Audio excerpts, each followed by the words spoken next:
And hello everyone, my name is Ivan and today's video is brought to you by Kathleen Kennedy's leadership skills. I actually happen to have them. Let's look at them.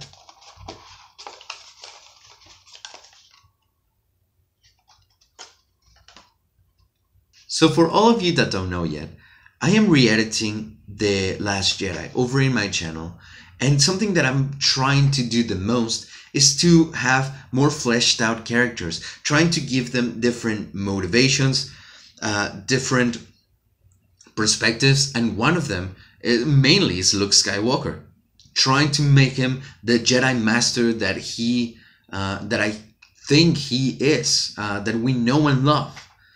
So if you haven't seen those fixes, go over and check them out. But the main point that I want to talk about today is one of the characters that Disney doesn't even know what he is. An anti-hero or a villain, and that is Kylo Ren. So what I wanted to do today is to compare the two things that Disney is trying to do with Kylo Ren with two other characters that completely nailed it, and from the same show actually. So there's two sides to Kylo Ren. Disney is trying to make him the bad guy because he is the one with the red lightsaber, he's the one killing the good people and everything. But at the same time, they're trying to make him more like an anti-hero. Then that's why he teamed up with Rey, so we can see that, you know, there's good in him, but it comes off unnatural in a way. So the very first character that I'm going to introduce for the villain role is one of the best villains ever put in the entertainment industry, and that is Fire Lord Ozai from The Last Airbender. Now, when we meet the Fire Lord, it's not but shadows. He's not revealed, but we see his very intent. We can see throughout the story how he's a constant menace, even though he's not present.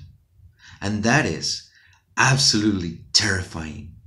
Now, when we do get to see him, and that's not until the third season, we see that he's nothing but just a man. That in a way was even more terrifying, because I was expecting some kind of monster, but no, it's just a regular person. But with a complete, rotten, evil and cold core that was willing to destroy an entire kingdom just because he wanted to rule everything. And he did not think twice on killing anyone.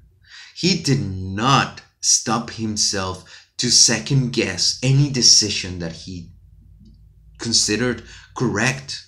Then we have Kylo Ren.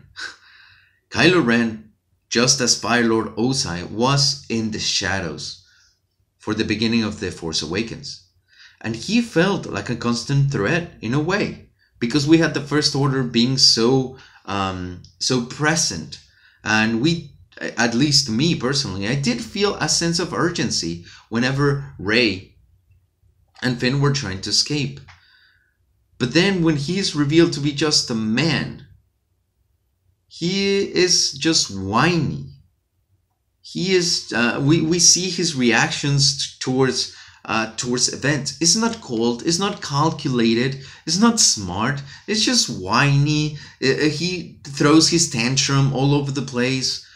So because of that, we don't take him seriously. It's more like this thing that is supposed to be a threat. It's more like, oh, what is he going to complain about? We are just not threatened by Kylo Ren.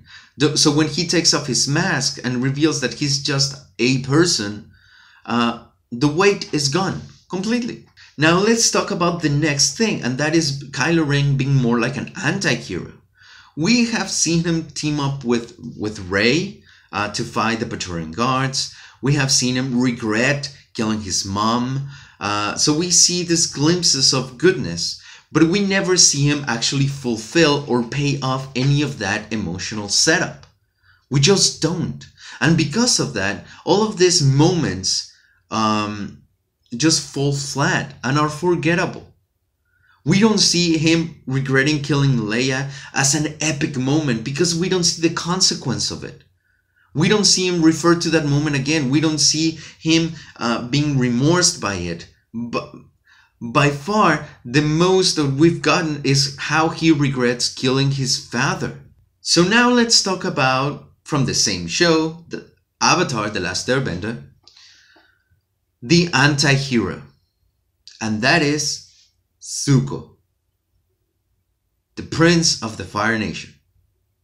Now Zuko started as a whiny kid in a way, just completely talking about redeeming his honor, looking for the Avatar. But on his journey, he did evil stuff. He burned down an entire village. He fought the heroes and put them in mortal danger many times. But always, and that was established from the very beginning, his character was about redeeming his honor. That was his entire motivation. So he wasn't set up to be evil. He was set up to be conflicted. And he is extremely conflicted. Through the first season, we see him just being very stubborn that he needs to capture the Avatar because that is the only way he's going to redeem his honor. Then we see that that is really not the only way. And the second season is just him being conflicted over and over, but then having this contrast of, I need to do this because this is what I know it's right, but this is what feels to be right. And we see constant conflict and turmoil within him. And he still does bad actions in a way, but always within the same bubble. Conflict. Inner conflict. Now, at the very end of Avatar, we see him come to the realization, this is who I am supposed to be. Because this is who I want to be. He resolved all of his conflicts, teaches the Avatar firebending, and he goes and confronts his sister, joining the Avatar, the person that he swore to destroy. You want to talk about fleshed out, conflicted, rich, amazing anti-hero character? Let's talk about Zuko. Now, so far, Kylo Ren shows glimpses of being a villain, but it's never paid off. And it never leaves an actual impression on the character to where you see that these decisions have shaped him into who he is now. He has been the same character all throughout, and because of that, he's not memorable. And that's a shame, because they had a good opportunity with this and did not take it. Thank you so much, everyone, for listening to this little rant. If you have not seen Avatar: The Last Airbender, please watch it. It is amazingly memorable, amazingly well put together, in my opinion, a perfect series. Please let me know what are your thoughts in regards of Kylo Ren. Do you see him as a villain? Do you see him as an anti-hero? I would really like to read your comments and see what you guys think of him. Because I personally think that Disney doesn't even know what he is. Alright, thank you so much, and I will see you in the next one. Bye.